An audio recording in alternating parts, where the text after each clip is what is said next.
فحش چیزیں دیکھنا، بری چیزیں دیکھنا، اس سے روزہ مکروہ ہوتا ہے. جائز پروگرام دیکھنا، اس سے روزے پہ کوئی فرق نہیں پڑتا. افطاری سائرن پر کریں یا اذان پر؟ میرا ہی نام لے کے کہتے ہیں کہ مفتی طارق مسعود صاحب نے بتایا تھا کہ اذان کے ساتھ روزہ افطار نہیں کرنا چاہیے بلکہ 3 منٹ بعد کرنا چاہیے.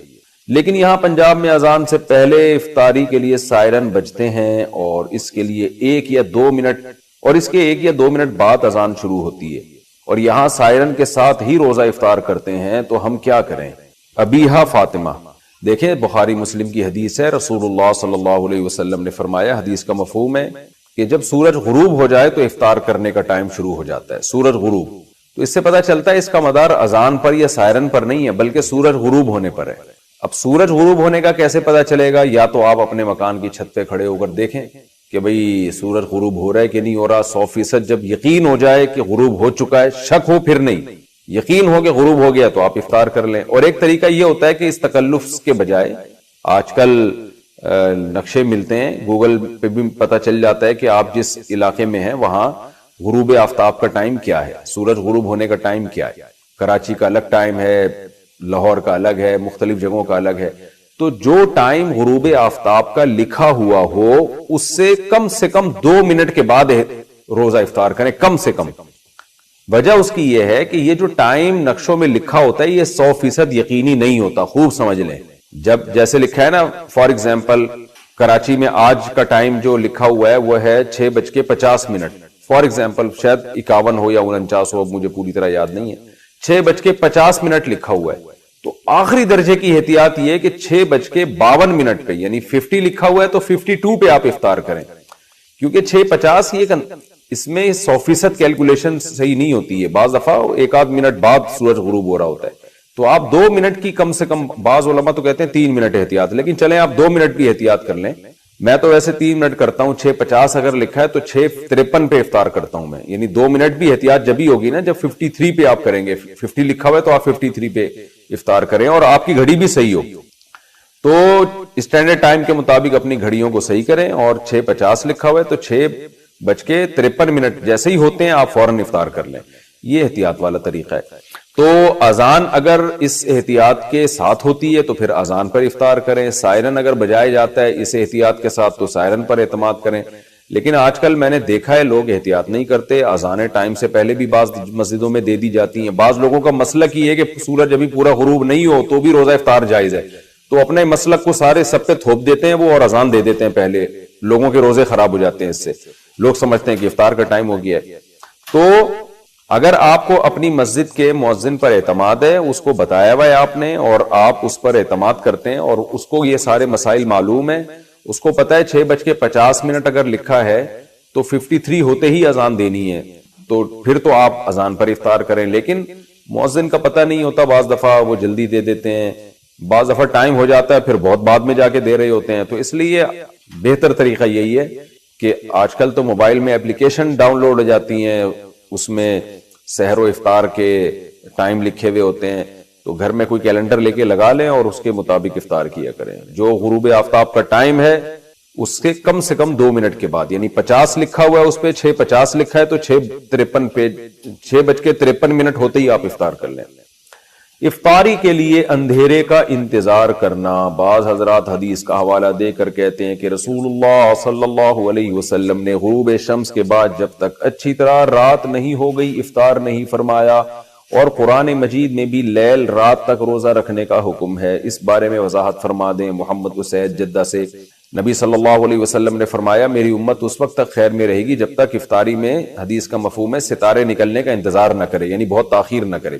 اور صحیح ہے بخاری صحیح ہے مسلم کی واضح حدیث موجود ہے کہ جب رات ظاہر ہو جائے اور سورج غروب ہو جائے تو اس وقت فقد افطر الصائم، روزے دار کے افطار کا وقت اس وقت آ جائے گا. تو اس سے پوری امت کا اجماع ہے، اہل سنت والجماعت کا، چاروں مکاتب فکر کا، حنفیہ، مالکیہ، شافعیہ، حنابلہ، ان چاروں مکاتب فکر کا اتفاق ہے کہ سورج کے غروب ہوتے ہی روزے کے افطار کا ٹائم ہو جاتا ہے. ہاں اس میں اتنی جلدی کرنا کہ آپ کو ابھی یقین ہی نہیں ہے کہ سورج غروب ہوا ہے، پھر یہ جائز نہیں ہے. جب 100% یقین ہو جائے کہ سورج غروب ہو گیا ہے تو اس وقت روزہ افطار کیا جائے. تو نبی صلی اللہ علیہ وسلم سے اگر تاخیر ثابت بھی ہے تو وہ تاخیر اس لیے کہ کہ یقین ہو جائے کہ سورج واقعی غروب ہو چکا ہے. بعض دفعہ بادل آئے ہوئے ہوتے ہیں, صحیح یقین نہیں ہوتا کہ پتہ نہیں یہ بادلوں کی وجہ سے اندھیرا ہو رہا ہے یا سورج کے غروب ہونے کی وجہ سے اندھیرا ہو رہا ہے. تو اس لیے جب یقین ہو جائے تو سورج غروب ہوتے ہی ہمیں افطار کا حکم ہے. اور نبی صلی اللہ علیہ وسلم نے صحیح احادیث میں پھر افطار میں جلدی کا حکم دیا ہے, اس میں تاخیر کی اجازت نہیں دی ہے. رہا یہ مسئلہ کہ قرآن میں آتا ہے ثم اتموا الصیام الی اللیل, رات تک روزے کو مکمل کرو, تو رات کا اطلاق اندھیرے پر بھی ہوتا ہے اور رات کا اطلاق عشاء کے وقت پر بھی ہوتا ہے. تو اب یہاں عشاء کا وقت مراد ہے یا اندھیرا مراد ہے؟ اندھیرے سے مراد سورج جیسے غروب ہوتا ہے کچھ نہ کچھ اندھیرا تو ہو چکا ہوتا ہے. تو حدیث سے ہمیں پتہ چلتا ہے کہ یہاں رات سے مراد ہے کہ دن کی روشنی ختم ہو جائے, جو سورج کے غروب ہوتے ہوئے بہت حد تک ختم ہو چکی ہوتی ہے سورج کے غروب ہونے کے بعد. اس کی سب سے بڑی دلیل یہ ہے کہ حقیقت میں اگر رات دیکھی جائے تو پھر وہ تو عشاء کے ٹائم پہ شروع ہوتی ہے, تو پھر تو عشاء کے وقت روزہ افطار کرنا چاہیے, اس کا تو دنیا میں کوئی بھی قائل نہیں ہے. تو اس سے پتہ چلتا ہے کہ یہاں جو قرآن میں رات مراد ہے, رات سے مراد جب دن ختم ہو جائے, اور دن ختم ہوتا ہے سورج کے غروب ہوتے ہی, یہ ہمیں حدیث سے پتہ چلتا ہے. تو بعض چیزوں میں حدیث قرآن کی آیت کی تشریح کر دیتی ہے, تو اس لیے یہاں رات سے عشاء کا وقت مراد نہیں ہے بلکہ قرآن میں رات سے مراد ہے غروب آفتاب. افطار کی دعا کب پڑھی جائے؟ زید نے کہا روزہ کھولنے کی دعا افطاری کے بعد پڑھنا سنت ہے اور افطاری سے پہلے پڑھنا سنت نہیں ہے, کیونکہ رسول اللہ صلی اللہ علیہ وسلم نے افطاری کے بعد پڑھی ہے. کیا زید کی یہ بات درست ہے؟ ابو فصیح کوئٹہ سے. افطاری کی دو دعائیں حدیث سے ثابت ہیں. ایک دعا ہے ذهب الظما وابتلت العروق وثبت الاجر انشاء اللہ, پیاس چلی گئی اور رگیں تر ہو گئیں اور اللہ نے چاہا تو روزے کا اجر ہمارے اعمال میں لکھ دیا گیا. یہ دعا عربی میں پڑھی, پھر اس کا ترجمہ. تو یہ دعا تو بالاتفاق افطاری کے بعد ہے. جب آپ نے افطاری کر لی, طبیعت کو سکون حاصل ہو گیا, اس کے بعد یہ دعا پڑھیں. اور ایک دعا جو ابو داؤد میں مرسل حدیث ہے, صحابی کا واسطہ حذف کر کے تابعی ڈائریکٹ نبی صلی اللہ علیہ وسلم سے نقل کرتے ہیں. وہ دعا کیا نقل کرتے ہیں؟ حدیث مرسل ہے اللہم لک صمت وعلی رزقک افطرت. تو اس کے بارے میں آتا ہے کہ کان اذا افطر, نبی صلی اللہ علیہ وسلم جب افطار کرتے تو پھر آپ یہ دعا پڑھتے اللہم لک صمت وعلی رزقک افطرت, اے اللہ میں نے تیرے لیے روزہ رکھا اور میں نے تیرے ہی لیے افطار کیا. اس دعا کے بارے میں فقہا کا اختلاف ہوا ہے کہ یہ افطاری سے پہلے پڑھنے کی ہے یا افطاری کے بعد پڑھنے کی ہے. جو حضرات جنہوں نے اچھا نبی سے نہیں پتا صاف واضح طور پر کہ آپ افطاری کے بعد پڑھتے تھے یہ پہلے پڑھتے تھے, تو جن حضرات نے حدیث کے ظاہری الفاظ کو دیکھا, جو الفاظ میں ابھی پڑھ کے سناتا ہوں, جنہوں نے حدیث کے ظاہری الفاظ کو دیکھا انہوں نے کہا کہ یہ افطاری کے بعد پڑھی جائے گی. حدیث کے ظاہری الفاظ کیا ہیں؟ کانا اذا افطر, نبی جب افطار کرتے, تو اس سے تو پتہ چل رہا ہے جب افطار کر لیتے, افطاری کے بعد یہ دعا پڑھتے. اور دعا کے الفاظ بھی کیا ہیں؟ اللہم لک صمت, اے اللہ میں نے تیرے لیے روزہ رکھا, یعنی پاس کی بات ہے. وعلی رزقک افطرت, اور تیرے رزق پر میں نے افطار کیا. اس کا مطلب کر چکا ہے نا, تبھی تو دعا پڑھ رہا ہے. تو یہ ان حضرات کی رائے ہے جو یہ کہتے ہیں کہ افطاری کے بعد یہ دعا پڑھی جائے گی. لیکن دوسرے جو بہت سے علماء اس کے قائل ہیں کہ افطاری کے وقت یہ دعا پڑھی جائے گی. ان کی دلیل کیا ہے؟ وہ یہ کہتے ہیں کہ جو کام ہونے والا ہوتا ہے اسے بھی پاسٹ اور ماضی کے صیغوں سے تعبیر کیا جاتا ہے. جیسے حدیث میں جو آتا ہے نا کانا اذا افطر, نبی جب افطاری کرتے مطلب افطاری کا ارادہ کرتے. اس کی مثال ایسے جیسے قرآن میں آتا ہے یا ایھا الذین آمنوا اذا قمتم الی الصلاۃ, اے ایمان والو جب تم نماز کے لیے کھڑے ہو جاؤ, فاغسلوا وجوہکم, اپنے چہروں کو دھو. کیا مطلب کھڑے ہو جاؤ پھر تھوڑی دھو, بلکہ جب تم کھڑے ہونے کا ارادہ کرو. تو جو کام ہونے والا ہوتا ہے اس کو بھی ماضی سے تعبیر کیا جاتا ہے. تو اذا افطر کا مطلب اذا اراد ان یفطر, نبی صلی اللہ علیہ وسلم جب افطار کرتے یعنی جب افطار کا ارادہ کرتے, جب افطار کی نیت کرتے اس وقت یہ دعا پڑھتے. اسی طرح یہ جو حدیث میں الفاظ ہیں کہ اس میں ماضی کے صیغے اللہم لک صمت وعلی رزقک افطرت, اے اللہ میں نے تیرے لیے روزہ رکھا, تیرے رزق پر میں نے افطار کیا. تو یہاں بھی یہ علماء کہتے ہیں کہ افطار کیا کا مطلب کرنے والا ہوں. تو جو کام ہونے والا ہوتا ہے اس کو بھی ماضی کے صیغوں سے تعبیر کیا جاتا ہے. اس کی عربی زبان میں بہت مثالیں ملتی ہیں. تو اب دونوں طرف دلائل ہیں اور کوئی یقینی دلیل کسی ایک مسلک کی تائید کے لیے بھی نہیں ہے. البتہ ہماری رائے میں یہ جو دوسرا موقف ہے یہ زیادہ دلیل کے لحاظ سے اس لیے افضل معلوم ہوتا ہے. دوسرا موقف کیا ہے کہ افطاری سے پہلے پڑھنی چاہیے یہ دعا، یعنی افطاری کے وقت، افطاری کا بالکل ٹائم ہو چکا ہے تو آپ کھجور کھانے سے پہلے، پانی پینے سے پہلے یہ دعا پڑھ لیں، اللہم لک صمت وعلی رزقک افطرت، یہ پڑھ کے آپ کھائیں. تو وہ یہ موقف ہماری رائے میں اس لیے ہے کہ تعامل ناس ہے، عامۃ المومنین اسی پر عمل کرتے چلے آ رہے ہیں کہ عام طور پر یہ دعا افطاری سے پہلے پڑھی جاتی ہے. اور ویسے بھی دو دعائیں ہیں تو ایک افطاری سے پہلے پڑھ لی جائے اور ایک افطاری کے بعد، کیونکہ افطاری کے بعد والی جو دعا ہے وہ تو متعین ہے، ذهب الظما وابتلت العروق وثبت الاجر انشاء اللہ تعالی. تو ہماری رائے میں یہ دوسرا موقف زیادہ بہتر معلوم ہوتا ہے تعامل ناس، لوگوں کے عمل کی وجہ سے.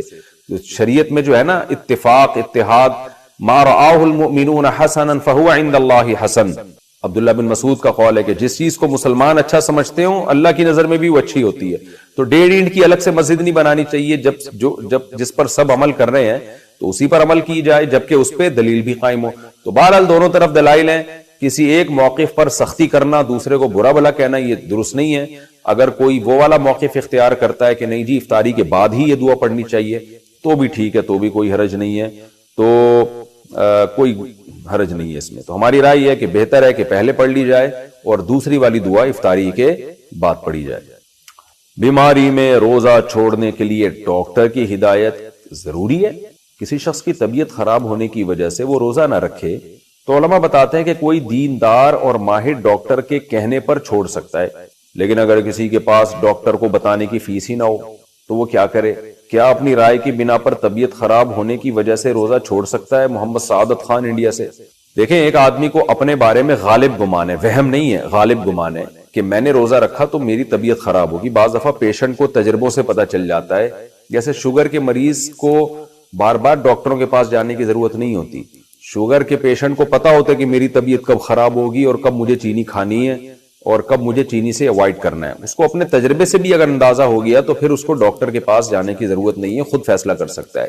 لیکن بعض بیماریاں ایسی ہوتی ہیں اس میں آپ کی رائے کا اعتبار نہیں ہوتا. میں نے بہت دفعہ مریضوں کو دیکھا ہے، وہ کسی چیز سے خام خواہ میں پرہیز کر رہے ہوتے ہیں، ڈاکٹر سے پوچھتے ہیں تو ڈاکٹر کہتا ہے اس سے پرہیز کرنے میں آپ کی بیماری کا کوئی تعلق نہیں ہے اس کے پرہیز سے. روزے میں بھی میں نے خود ایک پیشنٹ کو دیکھا کچھ دن پہلے، مجھ سے مسئلہ پوچھنے کے لیے آئے کہ اس بیماری میں میرے لیے روزہ رکھنا نقصان دہ ہے. تو میں نے کہا آپ ڈاکٹر سے پوچھیں. تو پھر انہوں نے کہا میں نے ڈاکٹر سے پوچھا ہے تو ڈاکٹر نے کہا کہ روزہ رکھنے سے اس بیماری کا کوئی تعلق نہیں ہے، آپ کو کوئی نقصان نہیں ہوگا اس سے. تو اس لیے ڈاکٹر کی بات زیادہ قابل اعتماد ہوتی ہے. تو اپنی طرف سے ہوائی تکے نیچے لانے چاہیے، ہوائی فائرنگ نہیں کرنی چاہیے. رمضان کا روزہ ہے، اسلام کا رکن ہے. آپ کہہ رہے ہیں ڈاکٹر کی فیس نہیں ہے تو ڈاکٹر چلتے پھرتے مل جاتے ہیں مسجد میں، آپ کے کوئی نہ کوئی ڈاکٹر آتے ہوں گے، ان سے چلتے چلتے پوچھ لیں ڈاکٹر صاحب اس بیماری میں. تو میرا خیال ہے ایک مسئلہ بتانے کا، یعنی شرعی مسئلے میں رہنمائی کرنے کے ڈاکٹر آپ سے پیسے کیوں لے گا؟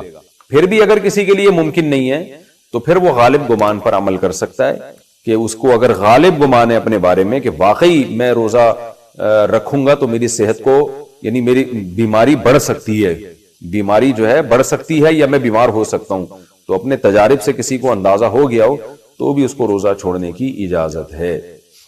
روزے میں ناک میں وکس استعمال کرنا، زکام کی صورت میں ناک میں وکس استعمال کرنا کیسا ہے؟ کیا اس سے روزہ خراب ہوگا؟ کیونکہ اس کی خوشبو کافی تیز ہوتی ہے. بصیر کاکڑ شارجہ سے. دیکھیں، تیز خوشبو سونگنے سے روزہ نہیں ٹوٹتا، ایسی چیز سونگنے سے روزہ ٹوٹتا ہے جس کے ذرات آپ کے حلق میں جا رہے ہوں. تو وکس آپ اندر لگائیں گے، مستقل لگی رہے گی، تو میرا خیال ہے کہ لازمی اس کے ذرات پھر آہستہ آہستہ ناک کے ذریعے حلق میں جاتے ہیں. تو اس لیے وکس کا استعمال روزے میں جائز نہیں ہے، ناک میں لگانا یعنی. بیمار شخص رمضان کی برکت کیسے حاصل کرے جو بیماری کی وجہ سے روزہ نہ رکھ سکیں، اور رمضان کے فضائل سے کیسے مستفید ہوں؟ ضیاء الرحمن ہنگو سے. حدیث میں آتا ہے کہ جو شخص کسی عبادت میں مشغول تھا، معمول تھا اس کا، پھر بیماری کی وجہ سے وہ عبادت نہیں کر پایا تو اللہ اس بیماری میں بھی اس کا وہ عمل لکھ رہے ہوتے ہیں. تو اگر کوئی شخص ہمیشہ رمضان میں روزے رکھتا ہے، اس کا معمول ہے، ایک رمضان ایسا آیا جس میں بیچارہ بیماری کی وجہ سے رکھ نہیں پا رہا، تو اللہ تعالیٰ اپنی رحمت سے اس کو رمضان کے روزوں کا ثواب دیں گے، کیونکہ وہ بیچارہ اس کا تو معمول تھا. تو اس لیے اس میں ٹینشن کی، پریشان ہونے کی ضرورت نہیں ہے. باقی یہ کہ وہ دوسری عبادت تو کر سکتا ہے، اگر روزہ نہیں رکھ سکتا تلاوت کر لے کچھ نہیں، اللہ کا نام لے لے، تسبیح ہاتھ میں لے کے سبحان اللہ والحمد للہ ولا الہ الا اللہ واللہ اکبر، یہ تسبیح پڑھ لے، سبحان اللہ پڑھ لے، الحمد للہ پڑھ لے، تو رمضان میں اور بہت سارے طریقوں سے وہ عبادت کر کے رمضان کی برکتیں حاصل کر سکتا ہے، صدقہ و خیرات کر سکتا ہے۔ وہ گرد و غبار حلق میں چلا جائے تو روزے کا حکم، گرد و غبار حلق میں جانے سے روزہ ٹوٹ جاتا ہے یا نہیں، اور اس کا پتہ کیسے چلے گا؟ دانیال امین کراچی سے۔ دانیال امین صاحب، کراچی میں تو گرد و غبار ہی حلق میں جاتا ہے، پکوڑے تو بعد میں جاتے ہیں، سارا دن روزے دار کے منہ میں گرد و غبار دھول مٹی ہی جاتی ہے۔ اگر گرد و غبار کے منہ میں جانے سے روزہ ٹوٹ جاتا تو کراچی میں کسی کا بھی روزہ نہ ہوتا۔